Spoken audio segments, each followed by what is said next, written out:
തകർന്നു കിടക്കുന്ന റോഡിലെ അപകട കുഴികൾ നികത്തി വാർഡ് മെമ്പറിന്റെ സേവന പ്രവർത്തനം. മാന്നാർ ഗ്രാമപഞ്ചായത്ത് 6-ാം വാർഡിൽപ്പെട്ട പൈനുമൂട് ജംഗ്ഷനിലുള്ള അപകടകരമായ കുഴികളാണ് വാർഡ് മെമ്പർ സലീം പടിപ്പുരയ്ക്കൽ താൽക്കാലികമായി നികത്തിയത് അപകട സാധ്യത ഒഴിവാക്കിയത്. മാന്നാർ ഗ്രാമപഞ്ചായത്തിന്റെ 6, 7, 8 വാർഡുകളിലൂടെ കടന്നുപോകുന്ന കോട്ടയ്ക്കൽ കടവ് പഞ്ചായത്ത് ഓഫീസ് റോഡിൽ 6-ാം വാർഡിൽപ്പെടുന്ന പൈനുമൂട് ജംഗ്ഷനിലുള്ള അപകടകരമായ കുഴികളാണ് വാർഡ് മെമ്പർ സലീം പടിപ്പുരയ്ക്കൽ താൽക്കാലികമായി നികത്തി അപകട സാധ്യത ഒഴിവാക്കിയത്. മാന്നാർ ടൗണിൽ നിന്നും കുരട്ടിക്കാട് ഭാഗത്തേക്ക് എത്തുന്നതിനുള്ള പ്രധാന ജംഗ്ഷനാണിത്.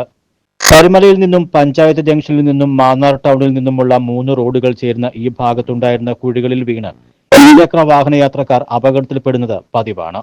ഇത് ശ്രദ്ധയിൽപ്പെട്ടതോടെയാണ് മെമ്പർ സ്വന്തം വാഹനത്തിൽ കെട്ടിടം പൊളിച്ച കല്ലും മണ്ണും എത്തിച്ച് കുഴികൾ താൽക്കാലികമായി നികത്തിയത്. ഗ്രാമപഞ്ചായത്തിലെ 6, 7, 8 വാർഡുകളുടെ റോഡാണ്.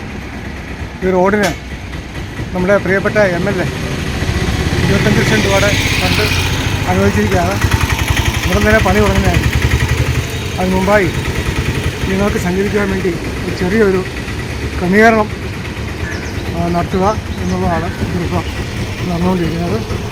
തീർച്ചയായിട്ടും ഒരു 3 മാസക്കാലത്തിനകം തന്നെ നമ്മുടെ മന്ത്രി സഹിച്ചറിയാൻ ഫണ്ട് ഉപയോഗിച്ചുകൊണ്ട് ഈ റോഡ് വൃത്തിയാക്കി ഗതാഗത യോഗ്യമാക്കും എന്ന കാര്യത്തിൽ മെമ്പറുടെ ഒറ്റയ്ക്കുള്ള പ്രവർത്തനത്തിൽ പ്രദേശവാസികളായ റഹ്മത്ത്, രഞ്ജിത്ത്, മനോഹരൻ എന്നിവർ സഹായവുമായി ഈ റോഡിന്റെ നിർമ്മാണത്തിനായി മന്ത്രി സജി ചെറിയാന്റെ ഫണ്ടിൽ നിന്നും 25 ലക്ഷം രൂപ അനുവദിച്ചിട്ടുണ്ടെന്നും ഉടൻ തന്നെ നിർമ്മാണം ആരംഭിച്ച റോഡ് പൂർണ്ണമായും സഞ്ചാരയോഗ്യമാക്കുമെന്നും സലീം പടിപ്പുരയ്ക്കൽ പറഞ്ഞു.